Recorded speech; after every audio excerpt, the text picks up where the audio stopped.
أعوذ بالله من الشيطان الرجيم پناہ مانگتا ہوں میں اللہ کی شیطان مردود سے۔ بسم اللہ الرحمن الرحیم شروع اللہ کا نام لے کر جو بڑا مہربان نہایت رحم والا ہے۔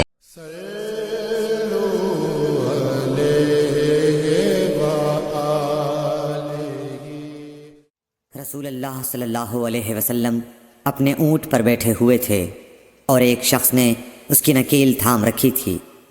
آپ صلی اللہ علیہ وسلم نے پوچھا، آج یہ کون سا دن ہے؟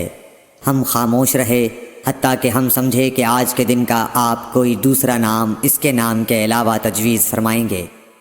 پھر آپ صلی اللہ علیہ وسلم نے فرمایا، کیا آج قربانی کا دن نہیں ہے؟ ہم نے عرض کیا، بے شک۔ اس کے بعد آپ صلی اللہ علیہ وسلم نے فرمایا، یہ کون سا مہینہ ہے؟ ہم اس پر بھی خاموش رہے اور یہی سمجھے کہ اس مہینے کا بھی آپ اس کے نام کے علاوہ کوئی دوسرا نام تجویز فرمائیں گے۔ پھر آپ صلی اللہ علیہ وسلم نے فرمایا، کیا یہ ذو الحجہ کا مہینہ نہیں ہے؟ ہم نے عرض کیا، بے شک۔ آپ صلی اللہ علیہ وسلم نے فرمایا، تو یقیناً تمہاری جانیں اور تمہارے مال اور تمہاری آبرو تمہارے درمیان اسی طرح حرام ہیں جس طرح آج کے دن کی حرمت تمہارے اس مہینے اور اس شہر میں ہے۔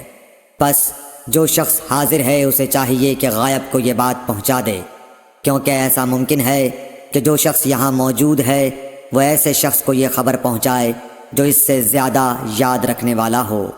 صحیح بخاری حدیث نمبر 67۔ رسول اللہ صلی اللہ علیہ وسلم نے ہمیں نصیحت فرمانے کے لیے کچھ دن مقرر کر دیے تھے، اس ڈر سے کہ کہیں ہم کبھی دخاطر نہ ہو جائیں۔ صحیح بخاری حدیث نمبر 68۔ آپ صلی اللہ علیہ وآلہ وسلم نے فرمایا، آسانی کرو اور سختی نہ کرو، اور خوش کرو اور نفرت نہ دلاؤ۔ صحیح بخاری حدیث نمبر 69۔ عبداللہ ابن مسعود ہر جمعرات کے دن لوگوں کو وعظ سنایا کرتے تھے۔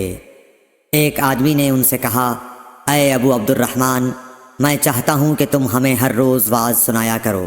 انہوں نے فرمایا، تو سن لو کہ مجھے اس امر سے کوئی چیز مانع ہے تو یہ کہ میں یہ بات پسند نہیں کرتا کہ کہیں تم تنگ نہ ہو جاؤ، اور میں وعظ میں تمہاری فرصت کا وقت تلاش کیا کرتا ہوں، جیسا کہ رسول اللہ صلی اللہ علیہ وسلم اس خیال سے کہ ہم کبھی دخاطر نہ ہو جائیں وعظ کے لیے ہمارے اوقات فرصت کا خیال رکھتے تھے۔ صحیح بخاری حدیث نمبر 70۔